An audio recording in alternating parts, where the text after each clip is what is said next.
Right now, we are watching on the right-hand side is the live feed from the water cube. I believe it is the National Aquatic Center where the welcome ceremony for state leaders, for the economy leaders from APEC countries and the host partners will be held. President Xi Jinping will welcome the leaders of the major economies of APEC and the host countries' partners to join in tonight's banquet and also performance show inside the water cube. Well, the water cube is, of course,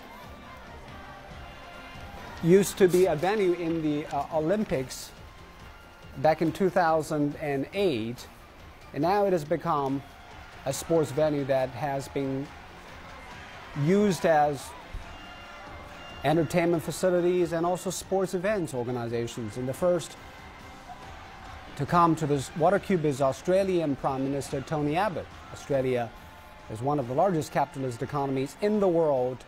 It's dominated by service, which comprises about 68% of its GDP. Its mining sector represents about 19% of the country's GDP and is a very close economic and trade partner of China. Its government data shows the growth of the economy is powered by the mining and agriculture sectors. During the APEC gathering in Australia back in 2007, APEC members issued a declaration on climate change, energy security, clean government, which for the first time outlined future action in support of new international climate change arrangement. And followed by Chilean President Michelle Bachelet. Chile is considered one of the South America's most stable and prosperous nations. It leads Latin American rankings of human development, competitiveness, and per capita income, low perception of corruption. President Michelle Bachelet is just re-elected, representing her country at the APEC Economic Leaders Meeting. She plans to visit China for 4 days, starting from last Saturday. While the 2004 APEC meetings were hosted by Chile, which joined the group in 1994. During that meetings, the APEC members issued a statement of support for progress in Doha development agenda and set a target date for achieving breakthroughs in negotiations. But of course, we haven't seen breakthroughs of WTO negotiations so far, which proved how difficult it is to have a multilateral trade agreement. The meetings adopted in Chile adopted best practices for RTAs and FTAs, the Santiago Initiative, expanded trade, and the data privacy framework. Leaders also expressed their resolve to confront the threat of terrorism, take further action in this regard by identifying the best ways to control exports, along with establishing guidelines on controlling man-portable air defense systems. And the gathering made a political commitment to fight corruption, ensure transparency, and endorsed a specific course of action towards achieving this. And this year round, anti-corruption is also high on the agenda of the APEC leaders. They have vowed to expand their cooperation on cooperation.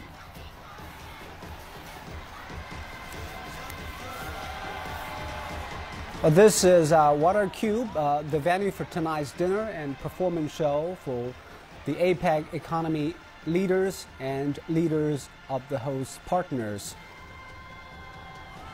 Now we see the motorcade of Hong Kong delegation. Well, Hong Kong is a vibrant city and major gateway to Chinese mainland. It returned to China's sovereignty in 1997. It's the world's 8th largest trading economy. There's also a major service economy, particularly strong links to the mainland and rest of the Asia-Pacific region. In 2013, Hong Kong's GDP reached $260 billion. Sunday, President Xi Jinping met with Hong Kong Chief Executive Leung Chun-ying. President Xi says he supports the Hong Kong government's efforts to safeguard the rule of law and maintain social order.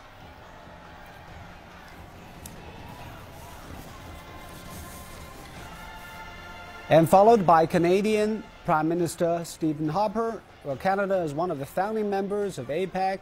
Back in 1989, it's the world's 11th largest economy and one of the world's top 10 trading countries.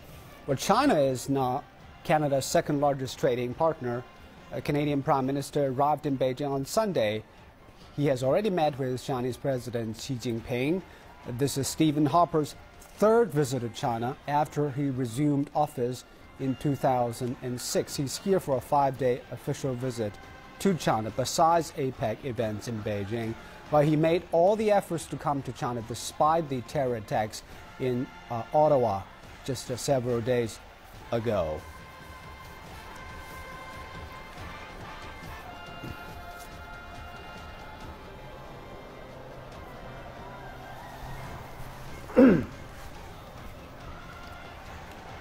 Well, this is the Brunei, Sudan. Brunei is located on the north coast of the island of Borneo in Southeast Asia.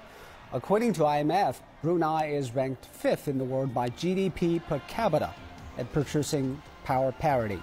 And Forbes magazine ranks Brunei as the 5th richest nation in the world because of its petrol and natural gas supply. Sultan Hassanal Bolkiah is the country's 29th sultan, who also serves as its prime minister. Hassanal Bolkiah succeeded to the throne in 1967.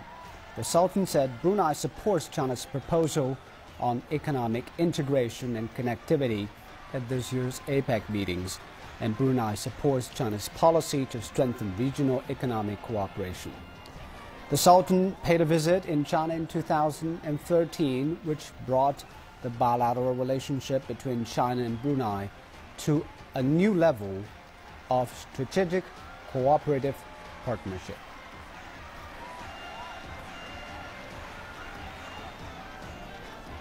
You are now watching the live broadcast from the Water Cube, the National Aquatic Center, where President Xi Jinping and his wife is receiving heads of government and heads of state from 21 APEC economies and the host partners countries. And very soon they will have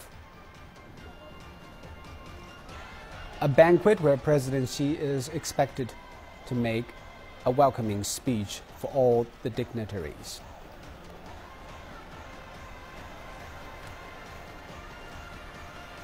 Well, let's come back to our studio discussions. Professor Liu, it's a very rare chance to see so many heads of state and government under one roof, hosted by China even. What do you think they have achieved through the meeting this time?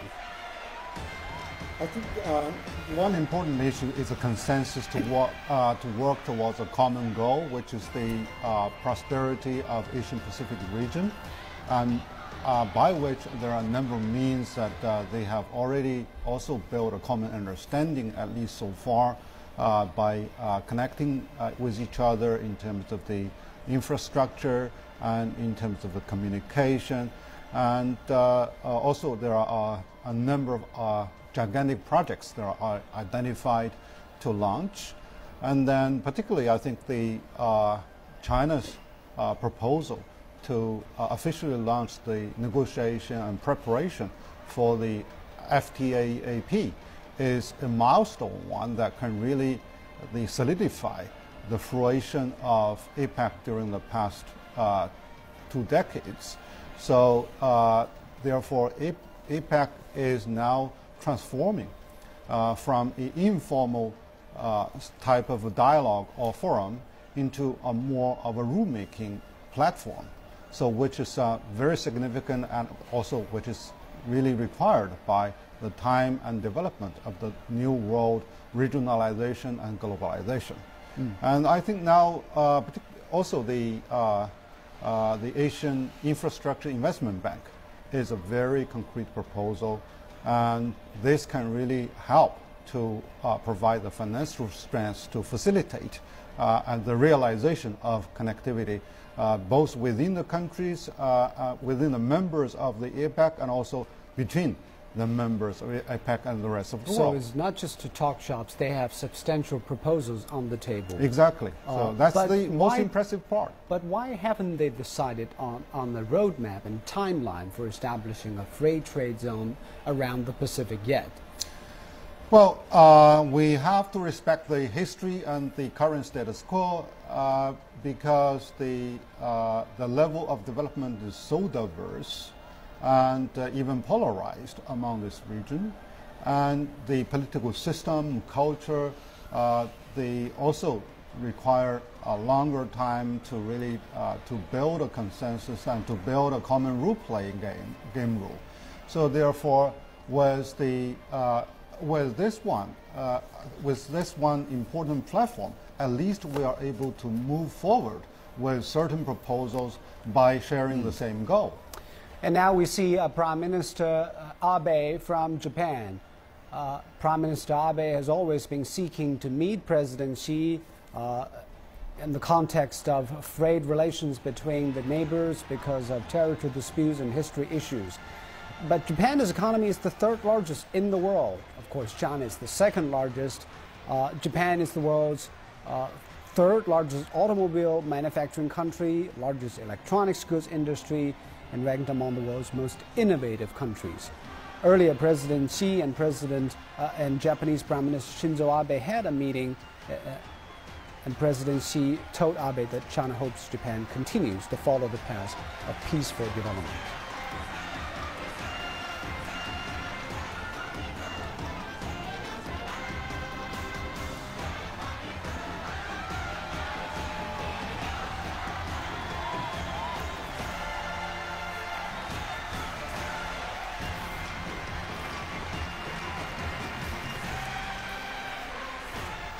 There are motorcades coming to the water cube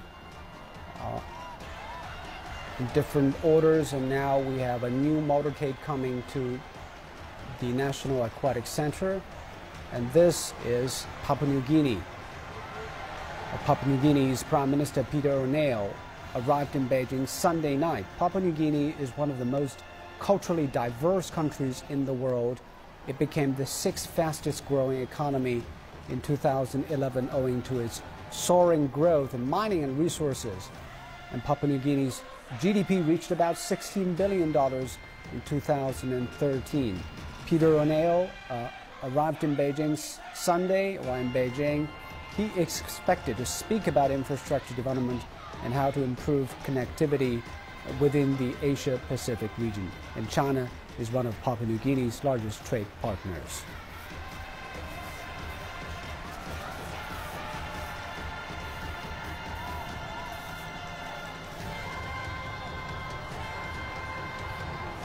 And we are followed by Mexican President Enrique Peña Nieto. Mexico is one of the largest economies in the world. It's a member of NAFTA. It is the 14th largest nominal GDP, 10th largest oil producer, and the country's economy is tied to North America free trade agreement partners, especially its northern border, the United States. President Peña Nieto arrived in Beijing today and will attend APEC meetings. Tomorrow, in 2013, China-Mexico relations were elevated to comprehensive strategic partnership, by China becoming Mexico's second largest trade partner.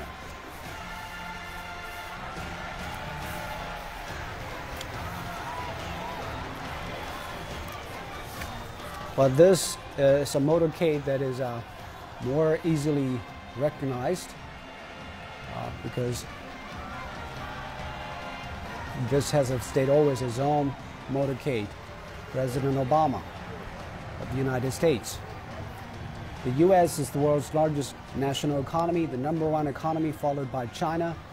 Its GDP in third quarter this year was estimated to be $17 trillion. In the second quarter of 2014, Mr. Obama, obviously wearing traditional Chinese suit, coming to the water cube. U.S. President Barack Obama is also paying a state visit to China, attending apart from attending the APEC leaders meeting. Prior to Obama's visit, U.S. Secretary of State John Kerry said Washington would cooperate closely with Beijing to make APEC economic leaders meeting a success. He said President Obama is looking forward to the visit. The United States is ready to work with China to push forward the establishment of a new type of relationship. By the end of 2011 APEC gathering in the U.S., leaders issued the Honolulu Declaration, where they committed to taking concrete steps towards a seamless regional economy, addressing shared green growth, advancing regulatory cooperation and convergence. And this time around, President Obama and Mr. Xi Jinping will come to talks with more issues covering security, economy, and people-to-people exchanges. Philippine President Benigno Aquino III is the 15th president serving since June 2010. He arrived in Beijing on Sunday. The Philippines is a Southeast Asian country with over 7,000 islands. It's the 39th largest economy in the world with an estimated GDP of $272 billion. Primary exports include semiconductors, electronic products, transport equipment, and coconut oil. The economy has been transitioning from one based on agriculture to one based more on services and manufacturing.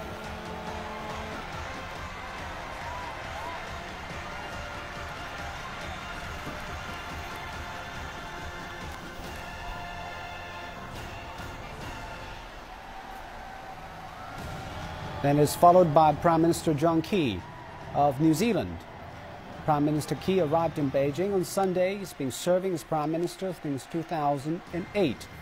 New Zealand is an island country in the southern Pacific Ocean. It has a modern and developed market economy with an estimated GDP at purchasing power parity per capita just over $29,000. The country is dependent on international trade, particularly in agricultural products.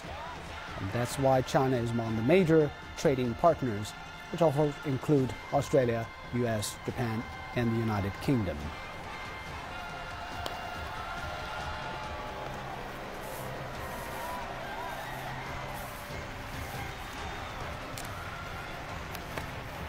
And followed by the representative from Taiwan, headed by senior politician Su Wan-chang. Su is the chairman of the Taiwan-based Cross-Strait Common Market Foundation. He is being devoted to promoting Taiwan's integration with regional economies in Asia-Pacific. 75-year-old Su has been serving in different positions in Taiwan. Sunday, he was received by President Xi at the Great Hall of the People. During their talks, President Xi said Chinese mainland and Taiwan should respect one another. The president stressed both sides should develop mutual trust. And this is followed by Thailand. Thai Prime Minister. Thailand is, of course, the 12 founding members of APEC, the host for the APEC meetings in 2003. Thailand's GDP stood at $387 billion in 2013. Manufacture, agriculture, and tourism are the leading sectors.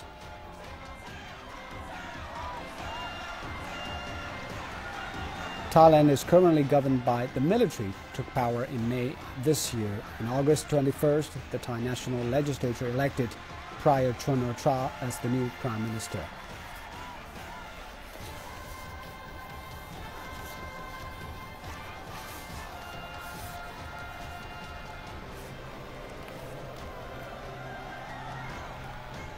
And this is President Chom Tam Sam.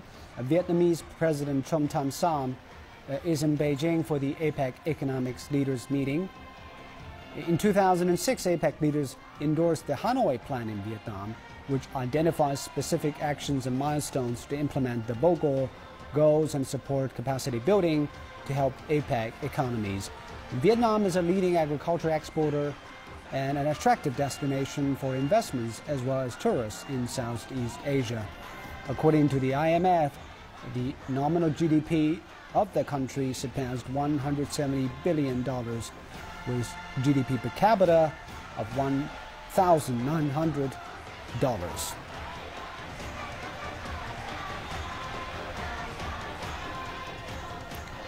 During the APEC meeting in Hanoi, they also issued a statement on the WTO Doha development agenda, calling for ambitious and balanced outcomes.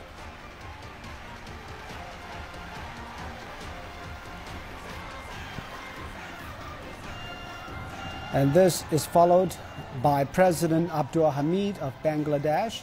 Bangladesh is the host partners dialogue countries, is not a member of APEC. It's just on the sidelines of the meeting. The host partners dialogue countries are those who are involved in strengthening connectivity and improving cooperation in China's neighborhood.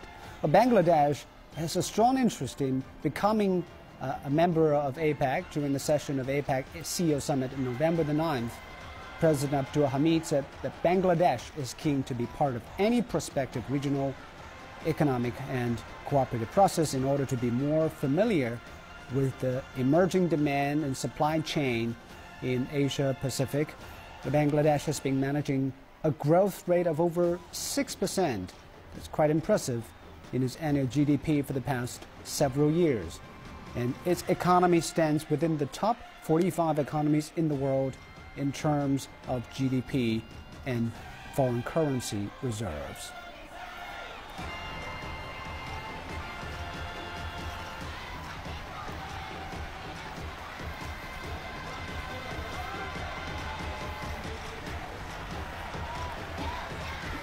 So we have both APEC economy members and those what we call host partners, mainly from Central Asia and South Asia and Southeast Asia. Why at this occasion gather so many member economies that span a large area in the world? Well, actually looking at the site and also following your introduction, it reminds me something that is similar to the procession of Olympic. But the difference is that after the procession for Olympic, there's tough competition. But for this one, after this procession, there's going to be a closer cooperation. Well, this type of gathering is really attracted by a common interest. That is to seek ways for closer cooperation for a better Asian Pacific area. And then also, they are also attracted by the great host of China, not only because of the minor issues of China's traditional hospitality, but also China's growth strengths. And China has been known for its hospitality, and this time around, it is shown to the full extent. This is South Korean President Park Geun-hye. Just today, China and South Korea have finished their talks on FTA agreements. So China will soon establish FTA with South Korea. The Republic of Korea has an export-oriented economy, was the 7th largest exporter and importer in the world. The World Bank describes South Korea as one of the fastest growing major economies of the next generation, alongside BRICS countries in Indonesia.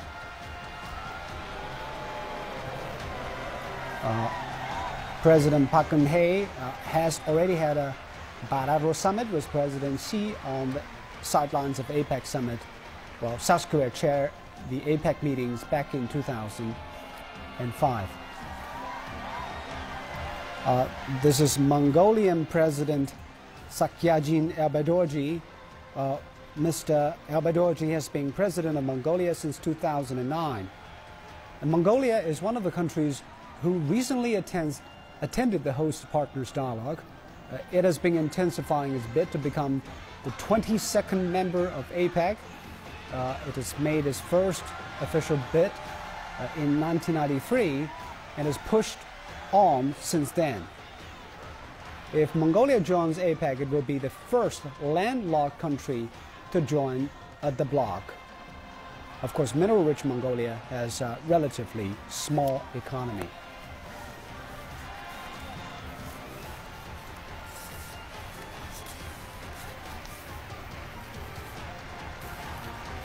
This is followed by Indonesian president. Indonesian president is first to visit Mr. Joko Widodo. It's the first visit of this president. He is just elected in Indonesia. Indonesia is, of course, an archipelago comprising of thousands of islands. It is the largest economy in Southeast Asian nations, among Southeast Asian nations, an important trade region since the 7th century. President Joko Widodo was sworn in as the country's president only October the 20th. It is in Beijing representing his country at the APEC meeting. It's considered unique in Indonesian presidential history because of the support coming from the grassroots, and he was not part of the political elite. And now we have Laos president coming to the Water Cube. Laos is, of course, the host partner style. Our countries attending APEC leaders meeting. The Lao economy depends very much on investment and trade with his neighbors like Thailand, Vietnam, especially China. Subsistence agriculture accounts for half of the GDP. Tourism is also a fast-growing industry, and this is Laos President Shumali.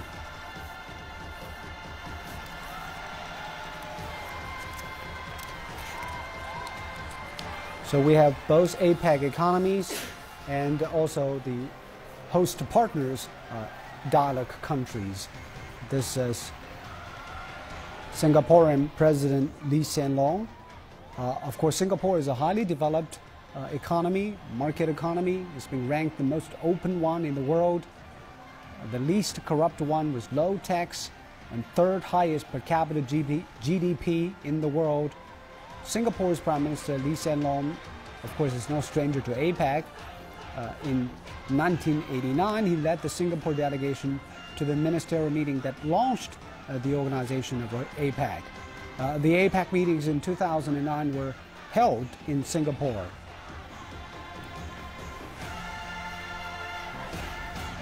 The gathering launched the supply chain connectivity framework back then in 2009.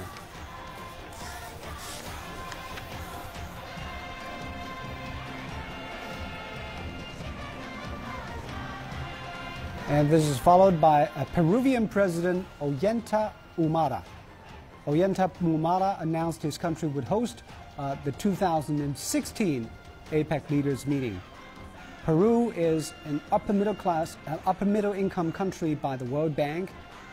Also chaired the series of APEC meetings back in 2008.